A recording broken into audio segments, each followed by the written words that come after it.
Hi, need a ride? Hop on in. I'm headed to Julia's Trucking Cafe. Come on, let's go.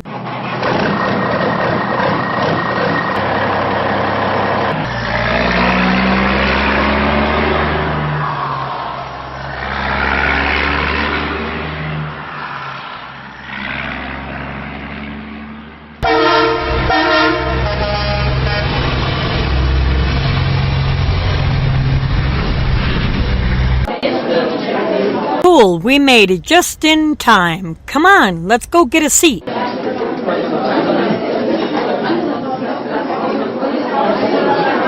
Welcome to Julia's Trucking Cafe. Come on in, grab yourself a seat, get yourself something to drink. All right, now everybody just calm down, sit down.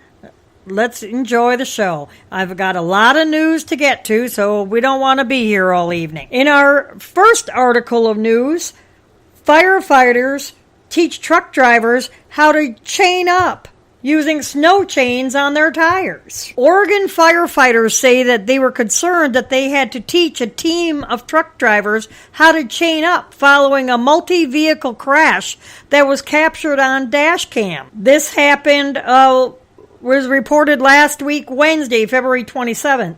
Local police say that the crash happened just before midnight on Thursday, February 14th, Valentine's Day, on Highway 97 near mile marker 29 in Sherman County, Oregon.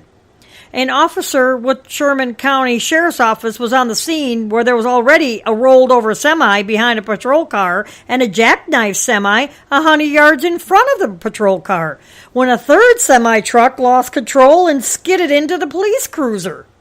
Fortunately, the patrol car was unoccupied when the crash occurred and no one was hurt. In a post on Facebook, the South Sherman Fire and Rescue Department firefighters say that they found it extremely concerning, quote unquote, that neither truck driver in the third semi-truck knew how to chain up.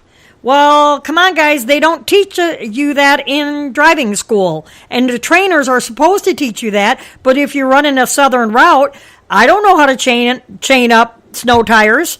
If I have to chain, I'll park it. This firefighter said he finds it extremely concerning that a team of drivers from the biggest trucking company in the U.S. asked members of South Sherman how to put on tire chains.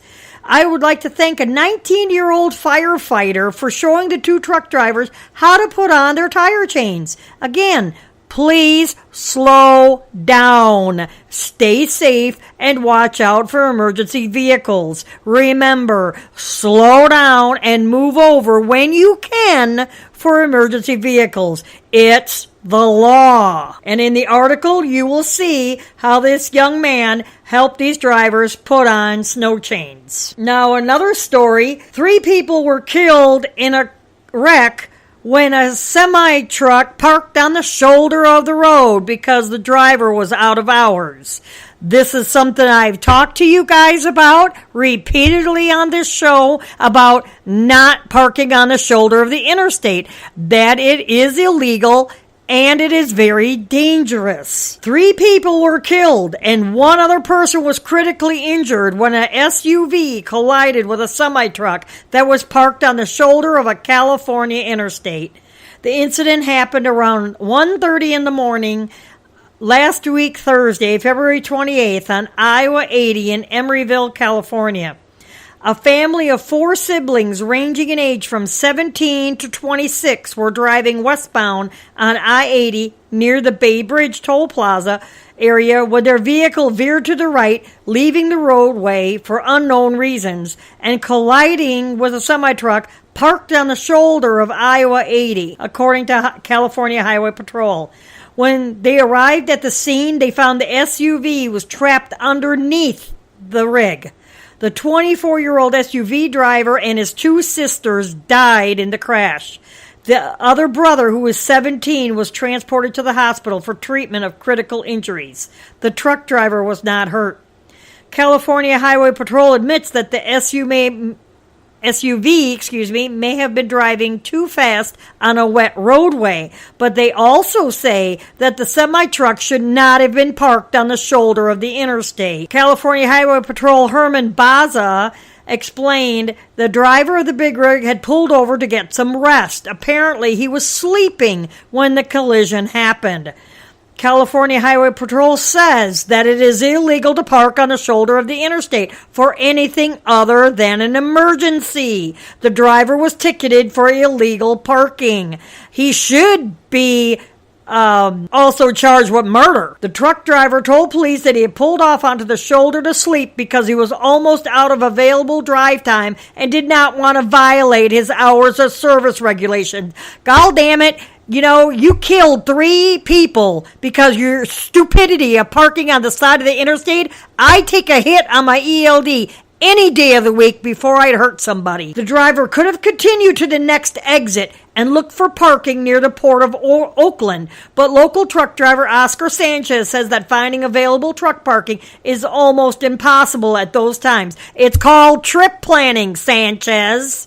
Sometimes you come here on the weekends, you'll find people that come out from a state of sleeping in the middle of the street because there's no parking. So far, the truck driver's only facing a parking ticket, but California Highway Patrol says that is still investigating and more charges could follow. God, I hope so. You can see more on the crash in the article below. Now, Border Patrol, and some more news, X-rays a semi-truck and finds illegal immigrants in semi's wind deflector. Now, Border Patrol, in our next article, pulls over a semi-truck for inspection and finds illegal immigrants in the wind deflector, which I always call like an airfoil up above the cab. And there's a picture of the X-ray. Texas Border Patrol agents say that they found 2 illegal immigrants hiding in a semi-truck's, they call it a windjammer, during an inspection at a checkpoint this week. They're sitting on the cab behind this airfoil. The incident happened on Tuesday, February 26th, at the I-35 checkpoint in Laredo, Texas, as a semi-truck approached the primary inspection lane. While inspecting the truck, a Border Patrol agent detected 2 individuals hiding overhead above the truck driver's head. Both of the individuals were determined to be Mexican nationals who had entered the U.S. illegally. Border Patrol agents say that the truck driver is a Mexican national who is in the U.S. legally. Agents arrested all 3 people on charges related to human smuggling, and Border Patrol says that they will be processed accordingly. Border Patrol agents use non-intrusive inspection technology, I can't talk, including large-scale X-rays and gamma-ray imaging systems at border checkpoints to help them locate contraband or illegal immigrants hiding inside of the vehicles. It's kind of cool. It's actually a big frame-looking thing, and as you drive by, it scans the whole truck, trailer, and all for any kind of contraband or anything. I went through one of them when I was coming out of Laredo one time. It's kind of cool. In other news, a group of truckers have been stuck on a snowy highway since Monday. Now, this article was written last week, Wednesday. I'll talk eventually, y'all. Y'all laughing at me? Now, this is not something to laugh about. A group of semi-truck drivers have been stranded on an Idaho highway since Monday, and they won't be going anywhere anytime soon, according to local transportation officials. Apparently, a dozen truck drivers have been stranded on Highway 20 and Highway 87 junction near Island Park, Idaho, since Monday evening, February 25th, because of a road closure brought on by severe winter weather. Many of the drivers who have now been stranded in their trucks on Highway 20 for nearly 2 days have run out of their own fuel or food, but have been brought fresh supplies by volunteers with Fremont County. Tow truck driver Danny Casillas expressed his frustration with the situation. He says, quote, "It's 2019. Maybe one day, one night stuck out here, but 2-3 days stuck? This shouldn't be happening. Like, I know it's crappy weather, but they have big rotaries that could come in here, make a big path. Get these guys out of there," he said. Unfortunately, the truck drivers won't be getting out anytime soon. Idaho Transportation Department spokesman Megan Stark said that the very earliest they might be able to get the stranded truck drivers out would be sometime on Thursday. They've got drifts from anywhere from 6 to 10 feet, with 40-mile-an-hour winds. It's pretty bad. So for safety purposes and keeping everybody warm and everything, we have the road closed. Fremont County says they will continue to provide supplies to the truck drivers until they're able to get off the highway. I would hope so. And 3 men from Texas were arrested for giving false truck inspections. Texas police say that they arrested and charged 3 men last week for conducting unlawful inspections on semi-trucks. Monday, February 25th, Aaron Wiggins, Joe Wiggins, and Stephen Ball were arrested by officers with the Harris County Constable's Office and accused of faking DOT inspections on semi-trucks at a licensed state vehicle inspection station. The arrest came after a multi-agency investigation into operations at the truck and trailer inspection business located on Pearl Street, during which officers observed a surprisingly large number of trucks, 122 in total, being inspected in just 2 days. You think? Harris County Precinct 4 Constable Mark Herman said they were fraudulently inspecting these vehicles. They weren't doing the correct inspections on them, and then they were forging government documents saying they passed state inspection when they actually didn't. Officers with the Texas Department of Public Safety assisted in the investigation. Wiggins, I take it they're brothers, and Ball were each charged with 2 felony counts of tampering with a governmental record. More charges could be coming. Hermain said this type of criminal activity affords the opportunity for unsafe vehicles to be driven on a public roadways due to not meeting the minimum safety standards. Illicit money gained from these types of activities is often used to fund other criminal activities. But you don't know that for sure. You're just assuming. And you know what happens when you assume something? It makes an ass out of you and me. This episode of Julia's Trucking Cafe is brought to you by Julia's Virtual Assistant Service. Have you ever thought about hiring a virtual assistant? Do you even know what a virtual assistant is? Well, may I suggest you contact Julia's Virtual Assistant Service to find out how they can help you and your business. Do you have things that you hate doing? Are you an owner-operator and have receipts that you have to turn in to your accountant for taxes? Well, hand them over to Julia's Virtual Assistant Service and concentrate on the things that you enjoy doing, and that would save you a little bit of money. They do from basic web design, social media marketing, bookkeeping to transcription. Julia's Virtual Assistant Service can help you and your business with the things that you hate doing. Any tasks that you have, hand it over to them. Contact Julia's Virtual Assistant Service today by going to their website at juliasvaservice.com. That's Julia's, V as in Victor, A as in Apple, service.com.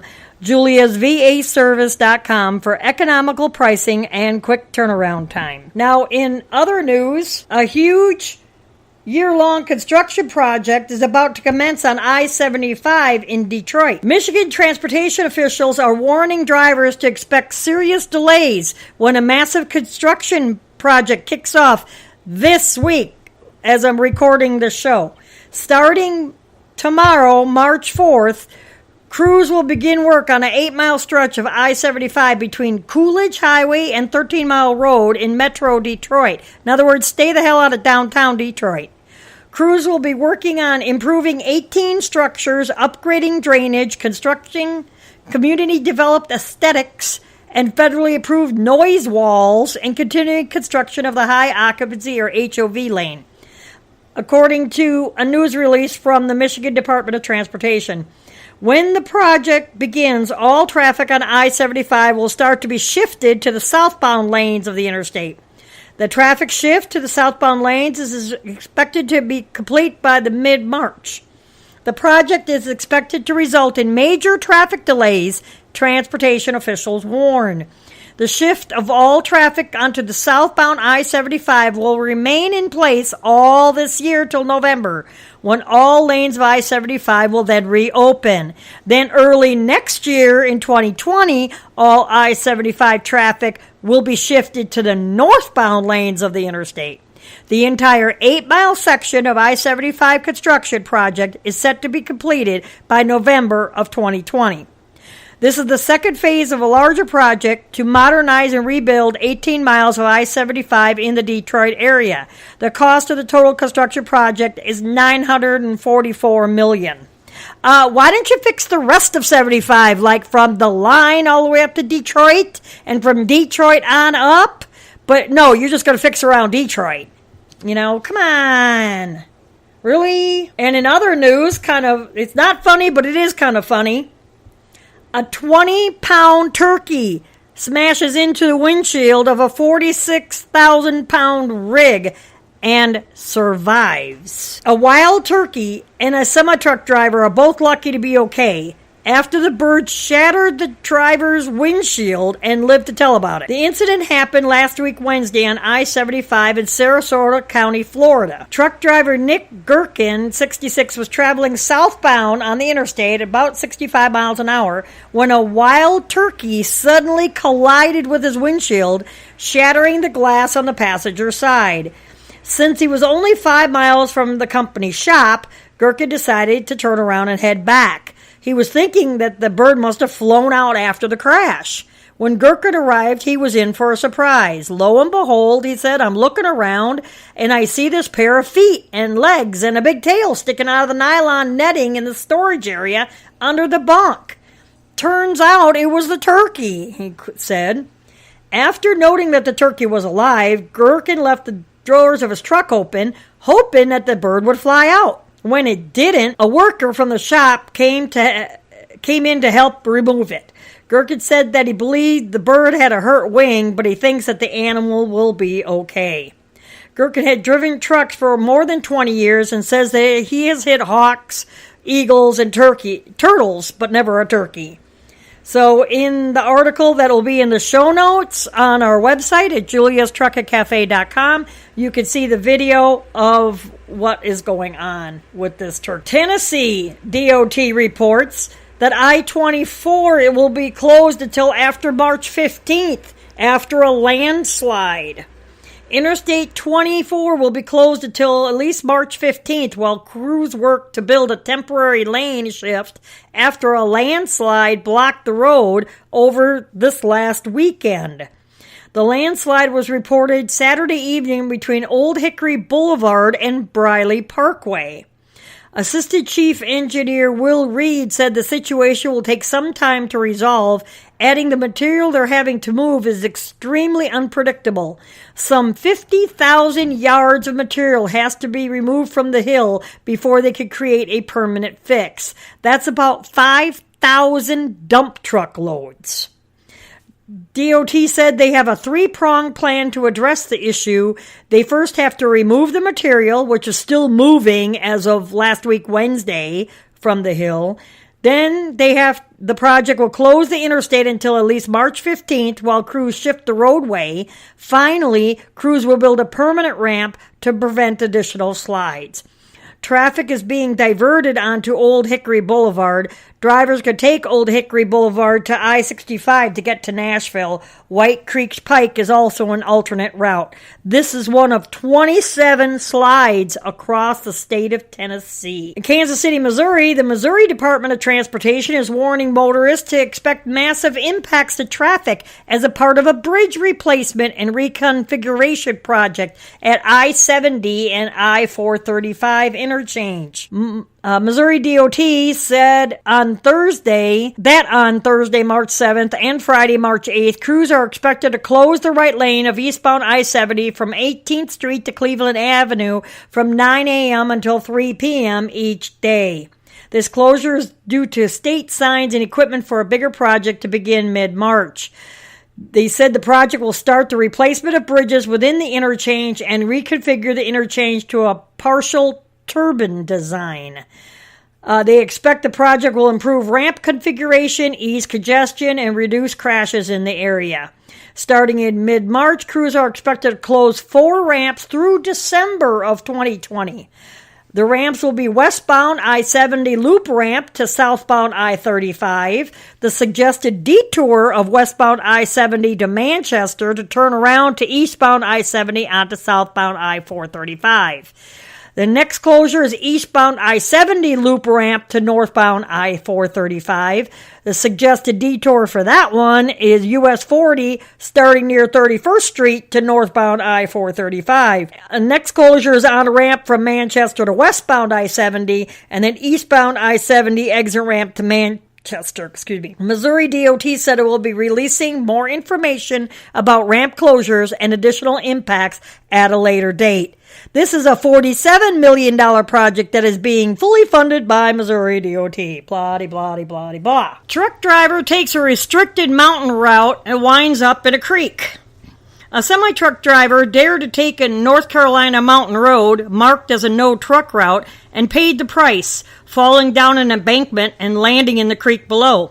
This incident happened back in February, about the middle of February, in North Carolina. North Carolina troopers say that a truck hauling railroad ties entered a restricted section of Highway 64 through Kulasaja Gorge. The trucker reportedly swerved to avoid an oncoming vehicle on the tight mountain highway and caused his load to shift. The truck then overturned and fell down the embankment into Buck Creek below. The driver was taken to the hospital for treatment and serious injuries. Looking at the photos, he definitely was a day cab, looked like it was a flatbed. Paul Corbin of the Fire and Rescue says that the trucks are not allowed on that section of Highway 64, but that drivers often follow their GPS devices and ignore road signs. There's a big sign that says restricted road, turn around, and the government put the turnaround in. They're just not following it, he said. The truck driver was cited by state police for driving on a restricted route. Highway 64 was shut down for about 8 hours while crews worked to remove the truck from the creek. And now for Lee's Bullshit.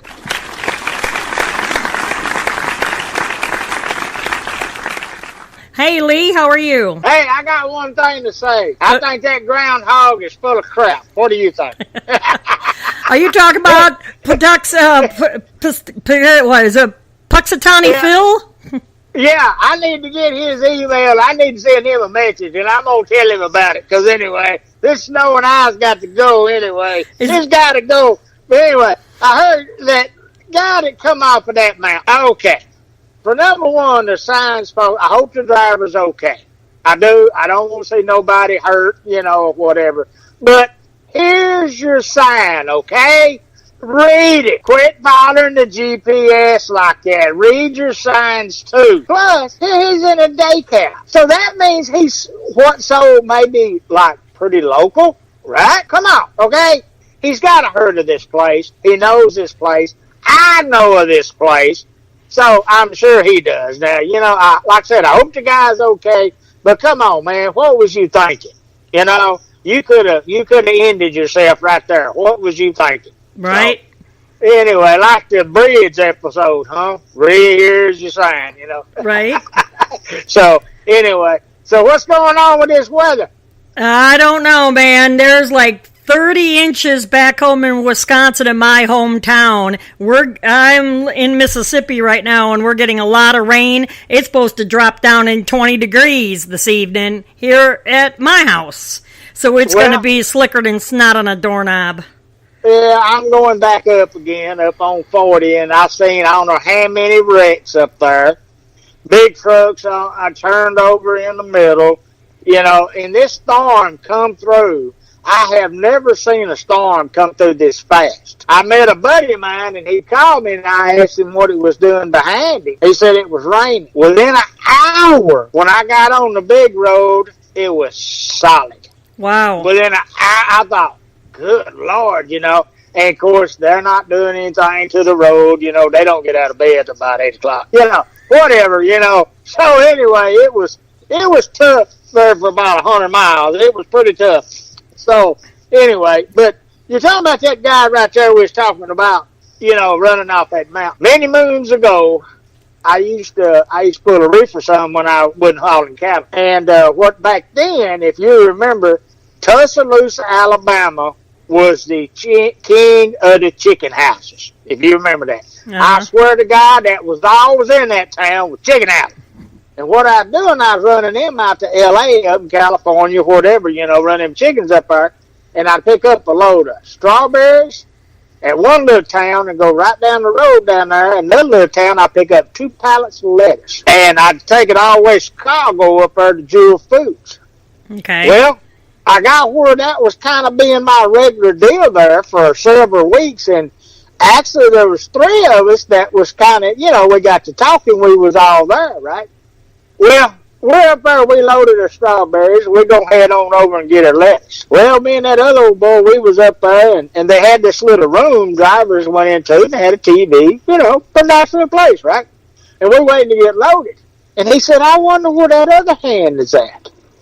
I said, I don't know. He ought to be here by now. Well, a news alert come on the TV. And here's this truck. The truck part's on the road. The trailer part's on the road. But there ain't nothing in the middle.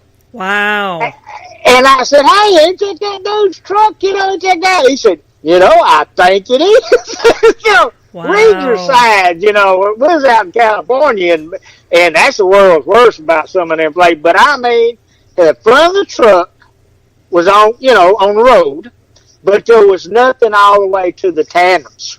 Wow. So, anyway, I thought, oh my gosh. So what do you think? What do you think about these 3 people that were killed in that crash when a semi truck was parked on the shoulder of the road because he was out of hours? Well, let me tell you personally, I think that boy right there, whoever who was driving that truck, ought to lose his CDL permanently. It's what I think. Yep. And I'll tell you why. Number one, getting on the side of the road is dangerous. I don't care if you broke down. It is dangerous in the first place. Number 2, it's illegal to park on the side of the road. It's illegal. Yep. And, I mean, them people, they might have been at fault or whatever, but the guy shouldn't have been there in the first place. Come on, run on down the road, because DOT says if you're out of time, they will allow you to go someplace that's got facilities or whatever. If you can get there, you can go, and they can't do nothing about it. Fine. En route to a safe haven, they usually say to put in your ELD. Exactly right. I mean, that's my personal opinion. The guy shouldn't have been there. I mean, it's getting real bad about people doing that, pulling over the side of the road, walking their dog. Come on, We talked about that on a previous episode already. We did. But, I mean, you see it all the time. Now, if it's snow and stuff like what I was in this morning, I did see a couple of trucks put on the side of the road. But what they did, it was like on an on-ramp. They got as far as they could trying to get out of the way is what they was doing. I mean, now, stuff like that, yeah, sometimes it happens. I've been on roads they closed, and where you going to go? I mean, really. I mean, you're shut down. You can't run, and stuff like that. But just to be sitting there because you're out of hours, no, that don't roll. And 3 people lost their lives. And what about the families and the family members and everything that don't have those people around anymore? Exactly. I mean, my heart goes out to them. It really does. Over something like that, could have been prevented. Because the guy would have, now if he was broke down and had his cones out, and stuff like that, it would have been a whole different deal. He didn't have no control over it. And he had control over this, and he made the wrong decision, or he just didn't care. Yep. But I personally think they ought to jerk his CDL. The guy should never get in a truck again forever. Yeah. That's my personal opinion. Now, on a lighter side, what about the 20-pound turkey that comes through somebody's windshield? Have you ever had that happen to you? Well, I'm going to tell you what did happen to me one time. Me and a buddy of mine were hauling load. I'm in my truck, I'm in front, got a load of cows on, he got a load of cows on. We're going down there, and I was driving Peterbilt, 397. And I had a doggone hawk come through my right windshield. Now, this is true. Right. Come through the windshield. Well, I thought he was dead. Guess what? He wasn't dead. Me and him was fighting, and I'm trying to get pulled over. And my buddy's yelling on the radio. He said, "Man, feathers is flying, and you're going out on the road." I got to get pulled over. And this things mean too, boy. I mean, I thought, oh, good Lord, but I had a time with that dude. Right? So, but, those suckers packing, they hurt. yeah, boy, I'm telling you, I thought he was dead, but he wasn't dead. I mean, we were going around and around with that. But I'll tell you another instance that happened. Somebody had a soft drink, like they bought, like at a drive-thru, had a lid on it and everything, and it had crushed ice. Some places use crushed ice, and this person threw it out of the window of their car going down the road. It went through a truck driver's front windshield. Wow. So, I mean, if you think about it, that crushed ice, I mean, some of that stuff packs pretty hard. You know what I mean? Right. And whenever he threw it out, it just like the wind. And, I don't know how fast they was running, but it was just like a cannonball, man. Yeah, or a bullet. Yeah, really. Yeah, a bullet going through your doggone. I only had, I think it was an owl, and it hit the very edge of my right windshield in all my experience, and it tried to take out it really messed up the hood mirror, just kind of cocked it around and stuff. It didn't break anything, but that was about the only thing. But I see a lot of red-tailed hawks flying back and forth across the highways and stuff, especially because I run a lot at night. And man, you can't see them suckers, boy. They're hunting and going after mice or rabbits or whatever, and they'll dive bomb something, and they ain't looking for no doggone big truck. That's for doggone sure. But man, 20-pound wild turkey, dang.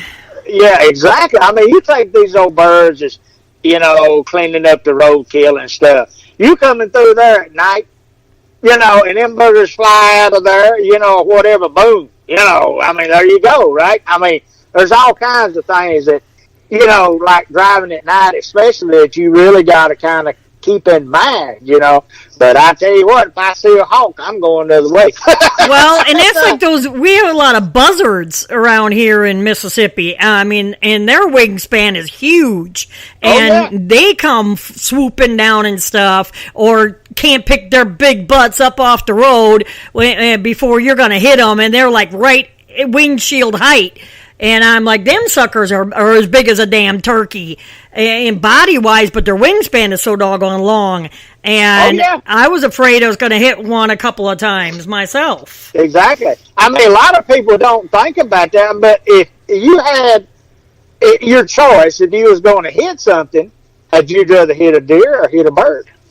Yeah, neither one is good. Well, I've done both. Neither one is good.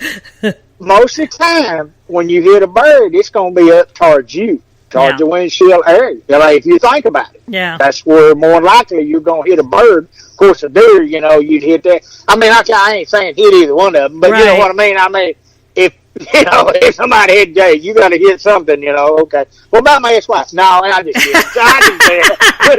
But anyway, I wouldn't do that. So yeah, you'd run over her twice. No, I'm picking them. No, I couldn't do that. I'd probably have to pay for it again. Yeah, so. Right? So anyway. And one more story, there was a group of truck drivers that are stuck on a snowy highway since Monday. And they're up in Idaho, and they've been stuck since this story come out last week Wednesday, and they've been stuck since Monday evening on on this U.S. highway in Idaho because the snow is so packed up and drifting and 30 and 40 mile an hour winds, they couldn't get them off the road. So these guys are running out of diesel, they're running out of food. So hopefully by the time we air this that they're going to be, okay and that they'll be off the road. Well, I hope they do. I really do. I have been almost in them situations. Well, I have been in them situations. And I tell you, my personal feelings about this, I'm blaming where I'm at. It's what I'm doing. And I'll tell you why. Everybody, especially a truck, pays taxes, road taxes, here. Why did it get this bad? Why wasn't people trying to take care of the road? That's what I don't get. Yeah. They were, like I said, they were saying 40 mile an hour wind gusts. And for safety purposes, to try to keep everybody warm, they closed down the highway. There were 6 to 10 foot snow drifts up there. They were bringing them food and they say gas, but diesel via snowmobile. So because it was that bad, they were stranded. And that's what I always worry about. That's why I have plenty of food. Exactly. But still think about it. Okay, whoever these people run the highway department. Right. Oh, this road's going to get bad. Let's just shut it down right now. Wait a minute. We got trucks on this road. Yeah. See, that's what I'm talking about. I blame the people there. Look, have enough common sense think, well, let's get everybody off of the road or get them to safety, then let's shut the road down. Yeah. Don't let nobody in the road. Don't let nobody go down the road. To me, that just makes sense. That's just like when you're on the interstate, a lot of states, the county that the interstate runs through, that county is responsible for their county width of the interstate. Well, this morning going down the road, man, can't even see a line. Right. Okay, I go on down and all of a sudden I see a little trail, Then it kind of got a little better. Yep. Then all of a sudden it goes back to no lines again. They don't pre-treat, and I don't understand why. I've only know Ohio, Illinois, Indiana, Wisconsin might pre-treat their highways. Missouri, Kansas, Oklahoma, even Mississippi and stuff. They don't know what the heck to do with ice, and they don't pre-treat their highways. It's ridiculous. They'd rather have all these pileups and everything than spend a little money to pre-treat the damn highways. Exactly. Like I said, where's all of our tax dollars for this stuff going? Right. I understand that's probably a pretty expensive deal, but hey, you expect that, right? I mean, now I will say a lot of states take a lot better care of the roads now than they did 30 years ago, and you should know what I'm talking about. I mean, they didn't have the stuff. The only thing they know to do is go out there and spray, put them little deals and do a little gravel or whatever that stuff is, the salt. They did the salt way back then. Yeah, but now they've got this that old white stuff, they spray. Good Lord. Pre-treating, anything hit that, man, it melts. It melts, But then it gets sprayed all over your truck if you're going by the doggone plow that's putting that stuff down. It's like, good night. I got that stuff all over my truck. I'm scared to get close to it to get into it. I get some on me. It's so bad. So you're looking like a big candy cane right about now. Isn't your truck red and white now? You got that. I mean, it's just fun, pitiful, So, but I had one little problem today. My right sprayer on my windshield washer froze up or something. It wasn't working. But the left one was working, so I could see where I was going. Now, you know what to do in an instance like that. You get yourself a doggone bottle of rubbing alcohol and dump half of it in the windshield washer fluid. Come on now. But it was just the right one. Hey, the left one was working fine. I can see, okay? And I wasn't going to pull over the shoulder either. I mean, and I'll tell you something. I seen a bunch of accidents. Trucks was rolled over on the sides and stuff like that going up this morning. But what really caught my attention, this one was in the middle. I'm assuming he was going eastbound on 40, right? Okay. And when I come creeping through there this morning, there was like a highway patrol, a ambulance, So, people who belong there, you know what I mean? And coming back down through there wasn't nobody that should have been there. There was people walking around looking in that truck. What? And the guy's doors was bowled out. You could see boxes. And I thought, I wonder if you're checking on this driver or you checking out something to steal. Right. Yeah. First thing entered my mind, I thought, good God. People, looting. But I don't know. Yeah, sit there and looting. Yeah. Well, no, the guy's loaded. The doors are buckled out, but they're not even unloading this truck or trying to get this truck, off the median. Well, what I was meaning was that the stranger is walking around the truck. We're going to lewd and try to rip off what was inside the trailer. Exactly. See, that's what I mean. I mean, you could tell that some of them people was there. They didn't belong there. You know what I mean? I mean, you could just kind of tell. And I thought that's pretty bad. Right. You know, that's pretty bad. It sure is. That's bad. I thought, man, I don't know. But anyway, well, so that's pretty bad. I know you've had a long day today, so we're going to go ahead and let you go. We appreciate you stopping by again this week. So you take care and keep the shiny side up and stay warm because I hear it's going to get chilly where you're at this evening. Yes, it's supposed to be down in the 0 over here in the morning. So anyway, but if anybody got that groundhog's number, please let me have it. I want to talk to this guy. You go ahead and they could go ahead and email. They could go ahead and email me, and I'll make sure you get it. I definitely appreciate it, y'all. So y'all be safe out there, and God bless. All right. I greatly, greatly appreciate all of you who tune in every week to listen to the cafe.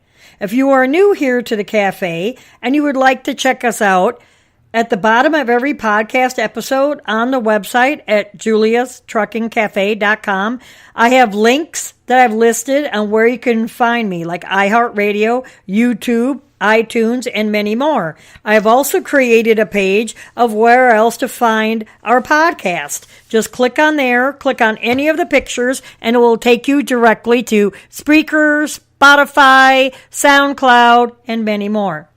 Also, I would ask, please like us on Facebook, and don't forget to join our discussion group at Julia's Trucking Cafe Regulars. On the website, I share recipes under Cooking in Your Truck, videos, and pictures, also on the page of stupid things that drivers do. Please subscribe to our email list, and I will send you the show notes right to your inbox. This way, you don't have to keep coming back to the website if you want to read the articles or look at the pictures for yourself. I'm glad that you come and visit the website, but if you just don't have time, I understand, and you could go ahead and get them right in your inbox. In the future, I'll be having new things coming out, and if you're on the email list, you will have priority in getting those new things that are in the works. Before I forget, please feel free to leave a comment at the bottom of any episode on the website that you listen to, or in YouTube, or on Facebook, or you can email me. I have plenty of ways to get a hold of me. I really appreciate y'all's comments. I read each and every one. If you have an idea for an upcoming show, please feel free to email me. My email is listed on the contact page of the website. I hope everyone keeps the shiny side up. Please stay safe out there. Stay warm. Bundle up. If you're in the South, stay dry. Slow down. Please turn on your headlights when using your windshield wipers. And please use your turn signals. And I hope you have a great week. Yeah, we got a little old convoy. Ain't she a beautiful sight? Come on and join